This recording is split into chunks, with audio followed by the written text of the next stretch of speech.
Hello and welcome back to the channel.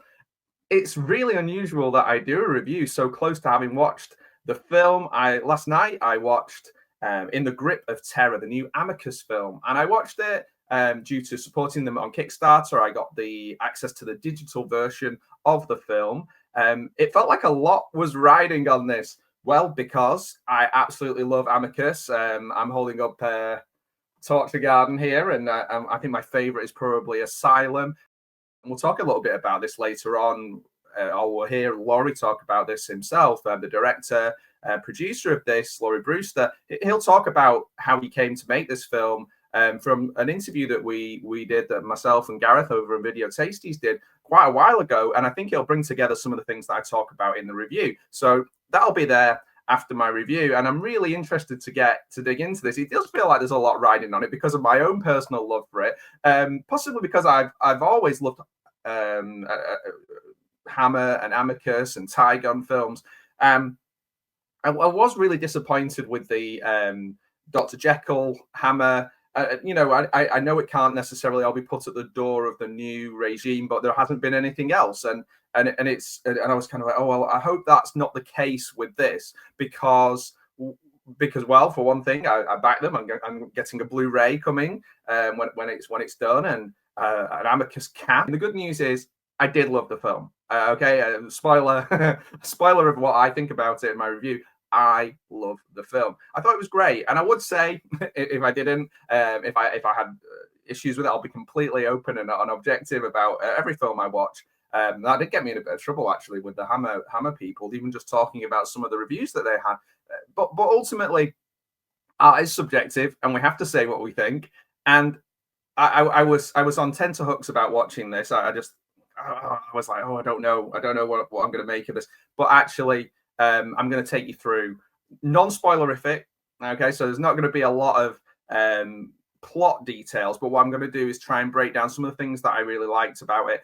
Anything that kind of just jumped out that you might find interesting, that might take you to watch the film. So I think you need to watch it. You need to grab hold of this as soon as you can. There'll be links to where you can follow Laurie Brewster and Amicus, British Horror Studio. You can follow those. All that information will be at the end of the video. But ultimately, let's dive into this film. So positive things. I literally sat with my notepad and I wrote pluses and minuses, and I was writing so many pluses. It was great. It was really good fun. So the story is engaging. It engaged me for the full time. It's over an hour and a half, about an hour and 45, maybe a little bit more. In the Grip of Terror is a portmanteau, anthology, whatever you want to call it, film, and each of the stories knitted together really nicely for me. Things that stood out, I thought the costumes were great.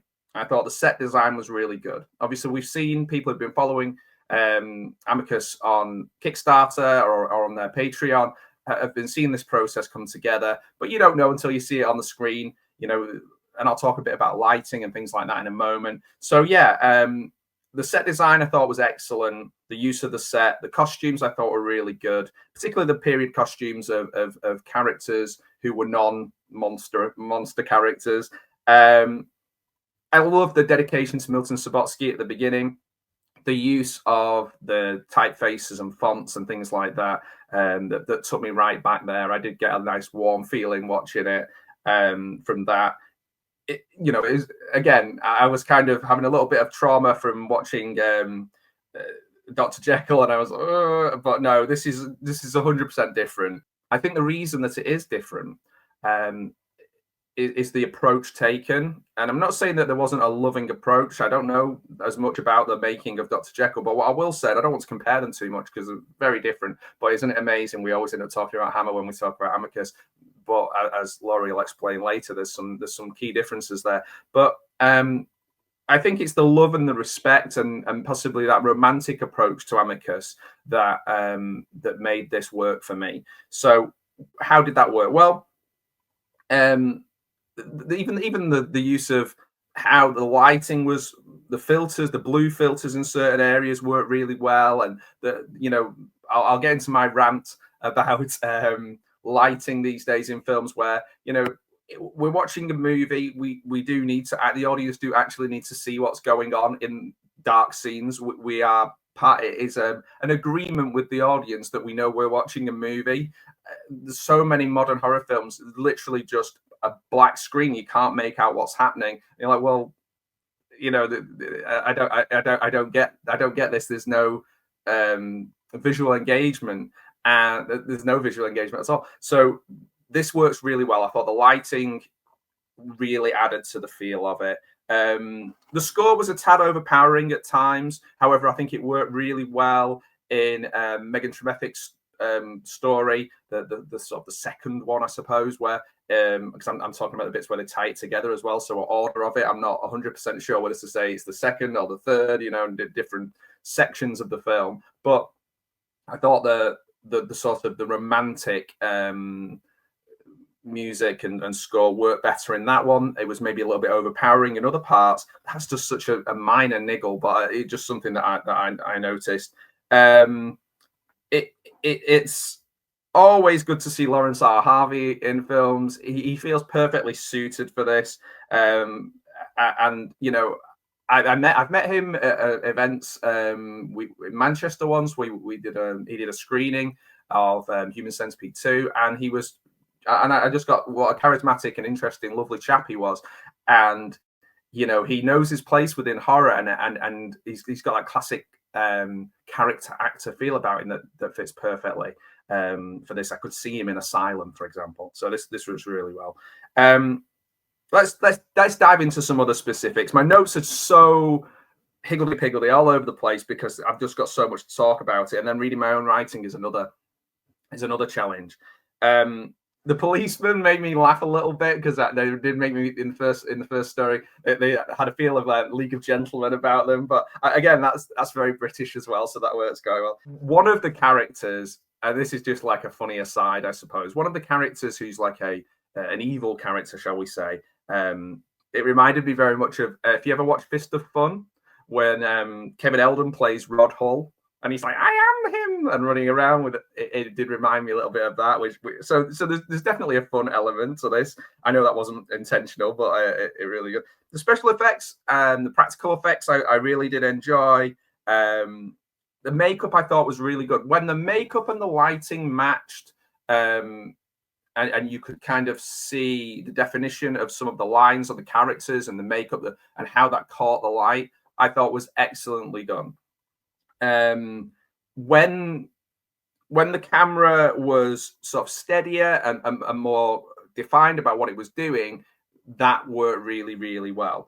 And again, to go back to the light, I thought the lighting throughout was excellent. In the first half an hour, I was getting like a classic Hammer feel to it more than I was Amicus. And then as we went into it, I was like, okay, now we're in Amicus territory. Sort of half an hour in, you know, we got the sort of lovingly, there's a bit more camp side to it, but still, as it progressed, we went back to the weird and the unusual in a way that really worked for me. As we moved into the second story, so Jane Merrow and Megan Tremethick start off this second story, and both of them together, it gave me a kind of different eras of Diana Rigg feel, and I really like that about it. I thought they were both really good in this. Well, I think it's safe to say that we will see more Megan Tremethick as we get more Amicus films. And I was interested. First time I'd seen her perform, so I was interested to see what I was going to make of the second story, because it was very clear she was going to be the key character that took us through that. I really enjoyed seeing her and Jane Merrow together, particularly because Jane Merrow's been in so many things, Hannah the Baskervilles, Hands of the Ripper, but she's also been in so many things that I love from the 80s, like Street Heart, Knight Rider, Magnum. Like, she is just, incredible. I'd love to interview her. She'd be great to chat to.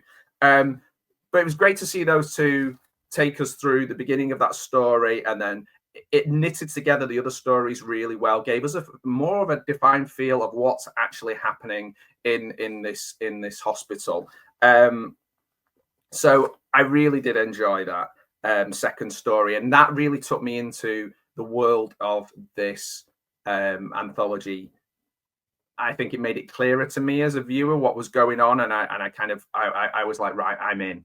I bought in.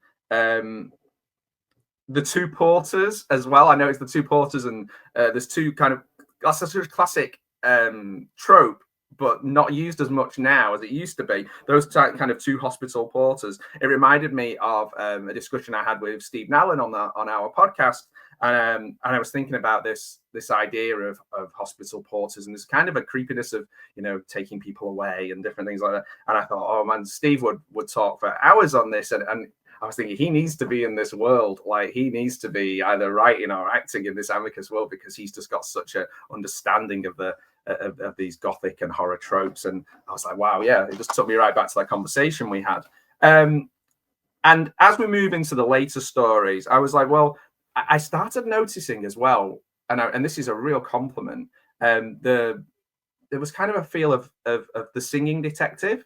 So if you haven't seen The Singing Detective, there's a real hazy, strange, you know, being kind of trapped in a hospital and losing your mind feel to it. And in this, I got that as this film continued, and that really did take it. It almost gave it an extra half star for me. The end and the strangeness of the end also kind of gave it an extra half star, because I was just like, wow. I was not expecting that, and I love that. I'd rather be baffled and confused than bored. And I wasn't confused, but I was just like, oh wow, I wasn't expecting that. And that's some nice surprises in this. I was settled in the world of this film. So, and a lot of the young male actors, now I don't want to criticize any particular actors, and certainly I'm not in this film, but sometimes I'll watch British horror films, and the young male actors often play it very stagey, because that's possibly their background, and it takes you out of it. You feel as a little bit over the top, or I don't know, just like hysterical. Whereas nearly every young male actor in this, from the first ones, reminded me very much of like a young Ben Whishaw, which is, I would say, is a compliment. I'm a fan of him, a fan of his, and I think they got the balance right here. There has to be an element of humor, and there has to be an element of slight campiness. You know, and you know what you're making when you're making a low budget film, but it doesn't mean low budget equals you don't care about your performance, or you're kind of doing a deliberately trashy performance. And that I didn't get that. I thought the young male characters that I wasn't aware of, didn't know a lot of them, they were really good. They had that Ben Whishaw approach that was kind of quite stead and well-to-do, but not over the top in that performance. And yeah, there was definitely some real positives with all of the acting performances. I think the acting was excellent throughout. There's a lot of people in this film that are having more than one role in terms of behind the camera and in front of the camera. Laurie Brewster directs the film and wrote it. There are there are some brilliant Lovecraftian moments in there, based upon a Lovecraft story, and it's great to see that done well. Again, people, you know, have access to this vast array of Lovecraft writing, because it's in the public domain, and when people use it and then go a hard right and do whatever they want with it, like Reanimator, for example, then it can create some really amazing work that has a very, very, very loose attachment to the original, but it allows people to kind of have a sparking off moment and then go and do their own thing. And I feel that happens with this. I don't want to rank the different sections of it. You know, like there's the one-way ward, and you know, stood out particularly for me. But I liked all of the different sections, and it was really great to see, as all the names of people who've supported and things like that, to see Stuart Ashen's name pop up as an associate producer. He is currently making a horror film as well, and somebody who I admire and have followed online for a long, long time, and just think he's a great creator. Bit of a hero of mine. So it was great to see his name pop up on there and see that he's supporting British horror as well as making it. So yeah, that was really cool. I know that's just a little aside that popped into my head. I love the graphics. I love the way that it did have an authentic feel. Sometimes people try and make things look old, and it takes you right out of it, because it's a very almost like it looks like a play. Whereas this, it didn't. I feel like everything felt vintage and genuine, and there was a little bit of an edge to things. Things were rough and ready, and not necessarily like the 70s for me should always feel kind of yellowy and grimy, and you know, not necessarily bright and day glow like a lot of people do. And I feel like this caught all of the right elements for that with the way it looked. There's just so much I want to say about the story, but I really do not want to dig into it too much. Maybe I'll do another one when I get the Blu-ray. And you know, there's a lot hanging on this. I was like, I really want to wear that cap with pride, and I even talked to Laurie about it, and you'll see in the video. But yeah, it's been really interesting that the updates to see how the film has been made. Lots of updates on their website, but on the Patreon, but also updates through Kickstarter, and kind of see where the money is going and see how it's been made. And it's good to see people get behind this. And the good news is that people have got behind this, have supported it, and it was worth it, because the product that's come out, the film that's come out, is really, really good. And it does definitely tie in with the conversations that we've had and we've seen with Laurie Brewster about his emotional attachment to Amicus. And I think that's what makes it tip over the edge into being a good film compared to some others. You know, this isn't like a lot of low budget UK horror just about getting it made or attaching something like to just have a title. And it's really hard to get a movie made, so don't misquote me and think that I'm just saying, oh, well, just people just make any old. I'm not saying that, but what I'm saying is that there is a loving approach to this that makes it stand out from some of its contemporaries. And I think that is maybe like a romantic approach to this era of horror that a lot of us have share the same feelings. So we'll go, yeah, I can see what they're doing there. People behind the scenes are, you know, taking on 1, 2, 3 roles as you see the credits come in, and you just think, wow, they have really pulled together to create something that took a lot of thought and time. And sometimes you do feel like films, the thing that seemingly taking the least amount of time is the story. And then when you see one that has like a clearly defined story that makes sense and pulls you in, then it doesn't matter too much about the budget. You get a film like Host, or you know, where people go, oh, well, that was just made with, you know, and I've seen behind the scenes of Host, and I've talked to Jed Shepard about making Host, and like I know that it was creativity over budget, and it really works, but you've got to ground it in a good story. And the good news is, In the Grip of Terror does have a really good story, and it's written well, and it's performed well, and it looks good. So when I get that Blu-ray, it will be going on my shelf. I'll be wearing my cap, and I'll be doing that with pride. I just want to see more. What do I want to see next? Personally, if it was up to me, well, I start right down. I just want to see more of this. I know that there are different options to go with. It doesn't have to be another anthology, but I do think that this proves that there is a need for those. There's not a lot of them. This isn't an anthology like VHS or something like that, which didn't really speak to me. This is a different type of anthology or portmanteau film that I think there isn't a lot of, and it's definitely, you know, we talk about YouTube and niches and people following it. I feel like this is definitely, I'd love to see more. I'd love to see more in this style. Obviously, not necessarily, because this one, it reminds me a little bit of Asylum and things like that, but you know that you can go in a million different directions with portmanteau films, from starting off on a train and a lot of people meeting. Really, it's that meeting point, and then it goes off in a few directions. So I can't wait to find out what's next. So what do you want to see from Amicus? If you've got something that you think, oh yeah, I can't wait to see if they do this. Like, it doesn't, it's quite important, I think, to state that this isn't like just a shot-for-shot remake of another Amicus film, or it's exactly the same as an Amicus film, but it has the spirit of an Amicus film.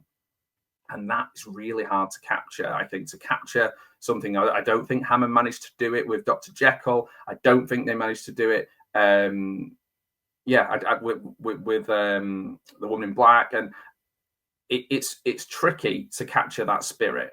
But I think that just comes from a deep love of the subject, and you can't fake that. So yeah, I'm interested to see what other people make of it as they see it. Maybe other backers who have watched it last night, or if you're waiting to get it yourself, when you get it, come back to this video, go in the comments and tell me. I'm really interested. This is a really positive and fun review for me to do, because I much like how I said about you can't fake the love of Amicus from the creators, you can't fake the love of certain types of horror genre film fans. You can't fake the love from them either. So if I didn't like it, it would really come across and it would be disingenuous. And ultimately, I did have bated breath going into this, and I'm happy. I'm really, really happy. So, yep. Thanks so much for watching. There'll be lots of other reviews coming up soon, lots of other deep dives into different elements of horror. If you've enjoyed this, share it and give it a like. If you haven't, just keep it quiet. Don't tell anybody. Just keep it between you and I. That's why he rambled on too much about Amicus. I'm sure there's so much more I want to talk about. I'm looking at my notes here and they're absolutely full of points like that I thought were worth talking about. And I keep looking down my notes, but I really don't want to give too much away. I want you to discover this for yourself. But stay tuned.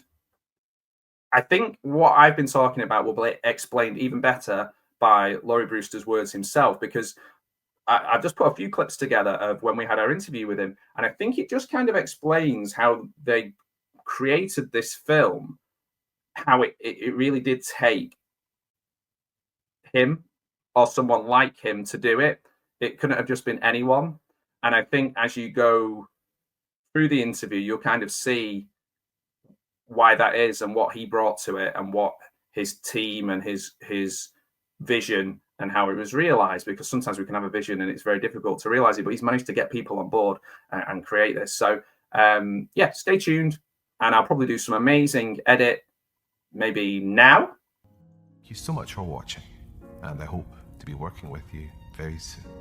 Oh, and here he is. Mr. Brewster has turned up now. Gentlemen, hello. I thought I should dramatically arrive circa near the end of the video presentation. Megan's dramatic. Yeah, Megan's here too, so everyone's in the house. So many questions. Oh, yes. Well, wait, if you're going to ask questions, I'm going to ask Meg for a bourbon and coke. Let's see if she can help me. Meg, is there any chance of a bourbon? These will be pretty taxing questions, such as how long till I get my hat? No. Yes, where's the hat? I want you to know that I personally wear every Amicus hat that their backers naked. It's a way of really placing my soul in that costume item that you can enjoy. And that's what I'm expecting. So as a writer and as a filmmaker, was Milton Subotsky always on your radar as somebody you looked up to? Was this your kind of dream goal sort of thing? Yeah, right. Oh man, that's a really good question. So with Amicus and Hammer, I've always had a strong romantic attachment to that era of filmmaking in particular. It's quintessentially British. It's idiosyncratic. It feels like it almost predates the kind of globalism that has made everything so much more vanilla. The streaming giants producing everything. Here in a magical cave is a type of horror film that it feels not exist again. And in the space of modern British horror filmmaking, it doesn't feel like anyone's attempting to occupy the kind of lower budget gothic horror space. Yeah, even anthology wise, the American anthologies are very, very different. I know I count, there's definitely some influence, and I feel like there's a resurgence in interest in anthology films. But what is it about? What do you think is the appeal of an anthology and or a portmanteau film? Obviously, there was kind of realistic reasons for making them in terms of cost effectiveness and use of time and availability of actors, but they work so well, don't they? Yeah, that's right. I mean, like I mean, I'm a romantic at heart. The practical, functional nature of whether the film works because its cogs turn this way or that isn't as important. You know, I don't think literally like, yes, you know, this kind of project can work in this kind of way. Because, you know, you could watch an anthology film and if a segment's really boring, it's going to feel longer than 2 hours of a feature film that you enjoy watching. With Blake Milton, as I understand, you know, he took great inspiration from Dead of Night, you know, which is an absolutely spectacular anthology film that still holds out. And honestly, I always hate it when people say "still holds up," you know, like compared to what, you know? We're still watching it. Yeah, like it's still, yeah. You imagine a film that stands the test of time of over 80 years, and the stuff that's heralded and hyped now could barely stand probably 25 minutes in the kind of race around of social media. Look at Nosferatu or something like that. You know, I would put that up against any modern film as really watchable. If you're willing to get past the fact it's black and white and silent, oh wow, and it's the most entertaining, creative film, you know, you could possibly watch this evening if you were to put it on right now. So yeah, no, I'm totally with you on that. Yeah, if you put an electro synth score on it, then A24 could release it, you know. What a great idea! If only we knew a filmmaker. So like with Milton, I was aware of Milton Subotsky, but it was, and you know, you'll know yourselves how when you become a fan of horror, especially as a young person in Britain, the world of Hammer and Amicus is kind of combined a little bit. You know, it takes a moment to disentangle the fast. Same with Tygon as well. And you know, the unique things that set those studios apart becomes more apparent because they often shared similar stars. You know, Peter Cushing and Christopher Lee. But with Amicus, I love both. I love Hammer as well. But the differences with Amicus were something that I found appealing, were particularly connected with them being more independent film related. There was something of the underdog about them. Yeah, I'm an underdog. You know, I'm an independent film producer. You know, I could relate more to these films that were very cleverly using the budgets that they had. They were shooting contemporary stories that still had a kind of gothic timelessness about them. And you know, I would watch, say, the Hammer films with their lurid gothic sensuality and sumptuous kind of colors. I would love that, absolutely love that. But I knew that that's much harder to do. And with the various attempts of reviving Hammer, you know, the Simon Oakes era and all that, which some might characterize as one catastrophe after another, then it felt like, one, I knew, you know, that we couldn't do any help or justice with Hammer. It would take far more resources than anything that we had. But my heart lay with Amicus for these reasons that I couldn't always pinpoint. But watching the films, it felt like I was watching something that was made with the kind of love that could only come from the independent film world. And so it was no surprise when I learned that Milton was, you know, his office was in a cabin, you know, that Amicus had done films that, you know, they were nibbling on the heels of Hammer, exploration-wise, with things like And Now the Screaming Stars, you know, or even kind of slightly arty, contemporary-ish kind of films like The Skull.